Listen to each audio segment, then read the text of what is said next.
Hello guys आज आम जा प्रयागराज जार कि आगु ना थिला अलाहाबाद एवं चेंज होगी प्रयागराज होती तो सीठी कौन कौन जगह बुलवे जदि गोटे दिन आपरे टाइम अच्छी तो से अनुसार आपको बतई दूचे। प्रयागराज मेनली त्रिवेणी संगम पर फेमस जोटि कि तीन नदी गंगा जमुना सरस्वती तीन नदी मिसिक संगम स्थान रे तापर पुणी आगू बोई तो यहाँ देखुं आम ए पहुँच जाइए त्रिवेणी संगम। तो यहाँ डंगा सब लगी एमती डंगारे आपन को जो त्रिवेणी संगम तीन नदी मिसी तो से पाख आपन को नहीं जाती से स्नान आदि करें जार अस्थि विसर्जन पूजा पिंडदान सब से भी नना मैंने अच्छा से आप सब कार्य भी करें। तो यार बोट चार्जेस बते दूसरी बोट मिनिमम आपन को 500 टंकार लेकिन 1000-1500 पर्यटन से चार्ज करते तो आप जमी चाहिए से अनुसार जापर ना शेयरिंग वाला भी चले बट सी टे टाइम लगे तो आपन को जमी टाइम कन्वीनियंट हो से अनुसार आप जाकरी स्नान आदि करें जदि चाहिए से अस्थि विसर्जन किंबा पिंडदान तापाई भी सेठी नना अच्छा कहले से करदे। एठी मेनली गंगा आउ जमुना दुईटा नदी मिसची सरस्वती नदी से जना पड़े नहीं सी मुझे अगस्ट एंडिंग रे जाइली ए टाइम रे बहुत बढ़ी हो जाता तो सेमती तो सेठी प्लाटफर्म भाया बनई सेठी आपन जाकरी स्नान आदि करें। आउ अन्य दिन रे आसले जो सुखा थाए तो दुई नदी जो मिसी थाए से जगह थाए से जगार आपन जाकरी भी स्नान आदि पूजा आदि करें। आ गोटे एक्सट्रा जिनस बतई दूसरी आपन जो पहुँचे यहाँ देखु ये दुईटा बोट मझे से प्लाटफर्म भाया बनई से गाधेवाई दि जाए से नना अच्छा सब बस सब व्यवस्था से थाए।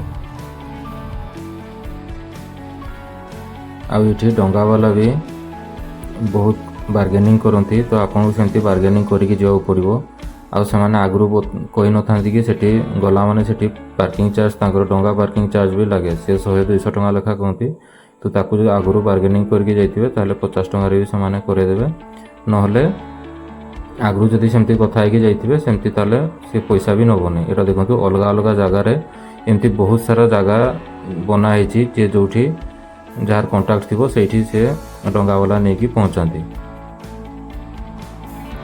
आ पुणी फेरी सारा पुणी आउ थे डंगा वाला को दियो बोली पुणी टिप मांगती तेणुक से सब जिन आगु क्लीयर कर देते तो आम एति पैसा देवु से अनुसार आप भलटे बुली पारे ना से बहुत चार्जेस करती। त्रिवेणी संगम रे बुली सारा तापर आप आसीपर बड़े हनुमान मंदिर पाखु जोटा कि से त्रिवेणी संगम पाखु पूरा देखा जाए। तो यहाँ एवं जानली जे एवं 10-15 दिन पूर्व जो पूरा बढ़ी आसाला हनुमान जी पूरा डूबी जाते तो ये पुणी देखा जाउछंती तो ये जाकि देखे दूसरी यहाँ हूँ मंदिर एंट्रांस गला बेलू सामना रे अछंती राम जी सीता माता ताकू दर्शन कर सारा तापर आपण आउ टिके बाँ को गला देखिए सेठी बड़े हनुमान।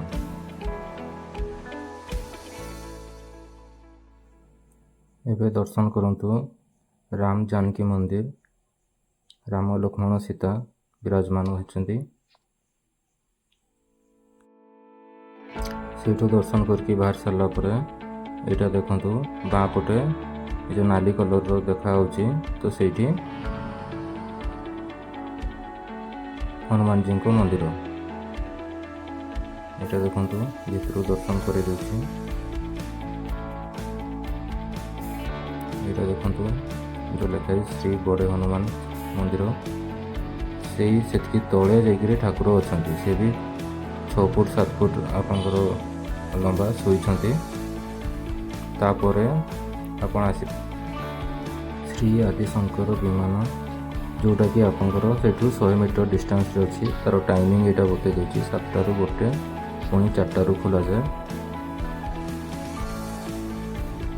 ଏଇଠି ବି କହନ୍ତି ଯେ 9 ଲାख ମନ୍ଦିର ସବୁ ବନା ହେଇଛି। ତ ଏଠି ଚାହିଁଲେ ବି ଆପଣ ଟାଇମ୍ରେ ଆସିଲେ ବୁଲିପାରିବେ। ତାପରେ ଏଇଟା ଆଉ ଗୋଟେ ଶକ୍ତିପୀଠ ଯାହାର ନାଁ ହେଉଛି ଆଲୋକ ଶଙ୍କରୀ ଶକ୍ତିପୀଠ। ତ ଏଠି ଚାହିଁଲେ ବି ଆପଣ ଆସିପାରିବେ, ସେଠୁ କମ୍ ଡିଷ୍ଟାନ୍ସରେ ଅଛି। ଭିତରେ ଯାଇକି ଦେଖେଇ ଦେଉଛି। ଏମିତି 51ଟା ଶକ୍ତିପୀଠ ଅଛି। ତ ତା ଭିତରୁ ଏଇଟା ଗୋଟେ ଶକ୍ତିପୀଠ। ଯେମିତି ଆପଣଙ୍କର ୱେଷ୍ଟବେଙ୍ଗଲରେ ଦକ୍ଷିଣକାଳୀ, ମସୁରୀରେ ଚାମୁଣ୍ଡେଶ୍ୱରୀ, ଆମ ଓଡ଼ିଶାରେ ବିରଜା, ଏମିତି ଅଲଗା ଅଲଗା ଜାଗାରେ ପାର୍ବତୀଙ୍କର ଅଲଗା ଅଲଗା ଶରୀରର ପାର୍ଟ ସବୁ ପଡ଼ିଥିଲା। ତ ତାକୁ ଗୋଟେ ଗୋଟେ ଶକ୍ତିପୀଠ ନାଁରେ ପୂଜା ଯାଉଛି। ତ ଏଇଟା ସେମିତି ଗୋଟେ ଶକ୍ତିପୀଠ ଯେଉଁଠିକି ଠାକୁରଙ୍କର ମାନେ ମାତା ପାର୍ବତୀଙ୍କର ଆଙ୍ଗୁଳି ପଡ଼ିଥିଲା। ତ ୟାକୁ ଗୋଟେ ଶକ୍ତିପୀଠ ହିସାବରେ ପୂଜା କରାଯାଏ।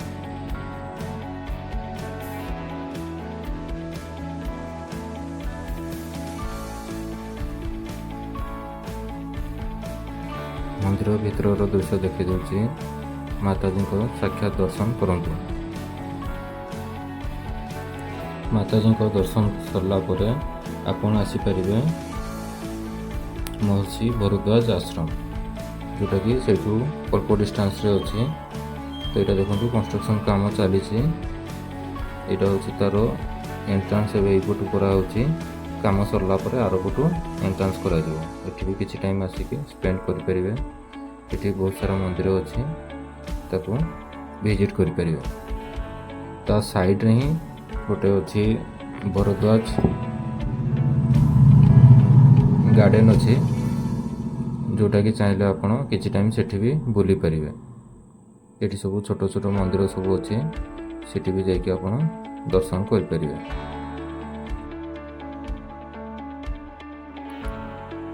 ମନ୍ଦିର ଭିତରର ଦୃଶ୍ୟ ଦର୍ଶନ କରନ୍ତୁ।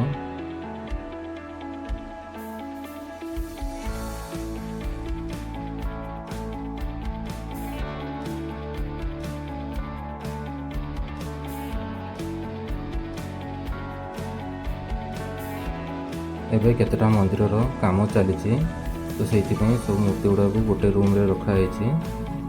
ଏଗୁଡ଼ା କାମ ସରିଲା ପରେ ଅଲଗା ଅଲଗା ଜାଗାରେ ସେମିତି ରହିବ। ତ ଏଗୁଡ଼ା 2025 ଜାନୁଆରୀ ଫେବୃଆରୀରେ ଆପଣଙ୍କର ମହାକୁମ୍ଭ ମେଳା ହେବ। ତା ପୂର୍ବରୁ ଏଗୁଡ଼ା ସବୁ ପ୍ଲାନ୍ କରାହେଉଛି, ସବୁ ଜିନିଷ ବନେଇକିରି ରଖିବା ପାଇଁ। ତ ବହୁତ ଜାଗାରେ ଏମିତି ବହୁତ ସାରା କନଷ୍ଟ୍ରକ୍ସନ୍ ଚାଲିଛି ୟୁପିରେ। ତ ଆପଣ ଚାହିଁଲେ ପରେ ଆସିକି ବି ଦେଖିପାରିବେ। এইপଟେ ଏଇଟା ଯେଉଁ ଦେଖୁଛନ୍ତି ଗେଟ୍ ଟାଇପ୍ର ବନାହେଉଛି, এইପଟେ ମେନ୍ ଏଣ୍ଟ୍ରାନ୍ସ କରାଯିବ।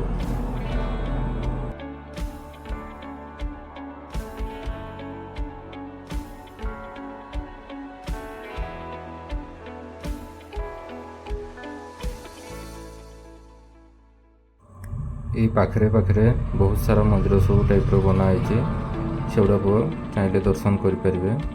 ଦେଖେଇ ଦେଉଛି।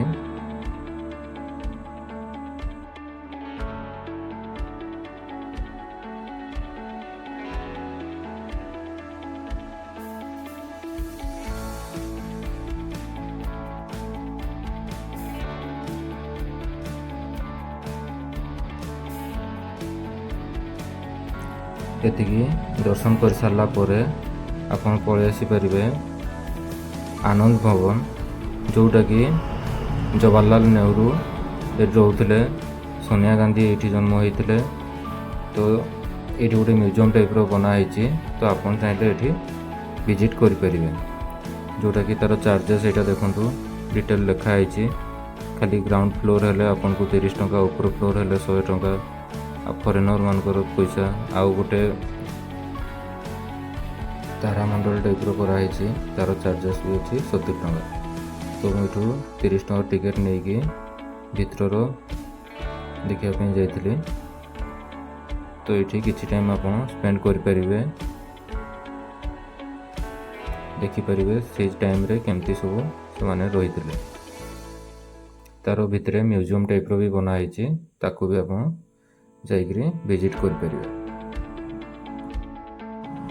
ଆଉ ବତେଇ ଦେଉଛି କେମିତି କ'ଣ ଆପଣ ଏଇସବୁ ଜାଗା ଗୁଡ଼ାକୁ ବୁଲିବେ। ଯଦି ଆପଣଙ୍କ ପାଖରେ ପ୍ରପର୍ ଟାଇମ୍ ଅଛି ଆଉ ଆପଣ ଜାଣିଛନ୍ତି ରାସ୍ତା କୁଆଡ଼େ, ତାହେଲେ ଆପଣ ଅଟୋ କରିକି ବି ଯାଇପାରିବେ। ଆଉ ଯଦି ଆପଣଙ୍କର ବେଶୀ ଆଇଡ଼ିଆ ନାହିଁ, ତାହେଲେ ବେଷ୍ଟ ହେଉଛି ଗୋଟେ ଟ୍ୟାକ୍ସି କିମ୍ବା ଗୋଟେ ଅଟୋବାଲାକୁ କହିଲେ ସିଏ ଏଇ ଜାଗା ବୁଲେଇ ଦେବ, ତ କେତେ ଟଙ୍କା ନେବ ସେ ଅନୁସାରେ ତା ସହିତ କଥା ହେଇକିରି ଆପଣ ବୁଲିପାରିବେ। ଆଉ ଯଦି ଆପଣଙ୍କ ପାଖରେ ଆଉ ବି ଟାଇମ୍ ଥିବ, ତାହେଲେ ଆଉ ଗୋଟେ ଫୋର୍ଟ ଅଛି ଆହ୍ଲାବାଦ ଫୋର୍ଟ କହିକି, ତ ସେଠି ଯାଇକରି ଆପଣ ବି କିଛି ଟାଇମ୍ ସ୍ପେଣ୍ଡ କରିପାରିବେ। ତ ମୁଁ ଗୋଟେ ଅଟୋବାଲା ସହିତ ଯାଇଥିଲି, ତାକୁ 800 ଟଙ୍କାରେ କହୁଥିଲା, କିନ୍ତୁ ତାକୁ 700 ଟଙ୍କାରେ ଡିଲ୍ କରିଥିଲି। ତ ସେ ଅନୁସାରେ ସିଏ ମୋତେ ଏ ଜାଗା ସବୁ ଟାଇମ୍ ବି ବୁଲେଇ ଦେଇଥିଲା। ଆଉ ବୋଟ୍ରେ ଯେଉଁ ପ୍ରୟାଗରାଜରେ ଯାଇଥିଲି, ତ ସେଠି ସିଏ 500 ଟଙ୍କାରେ ତା ସହିତ କଥା ହେଇଥିଲା।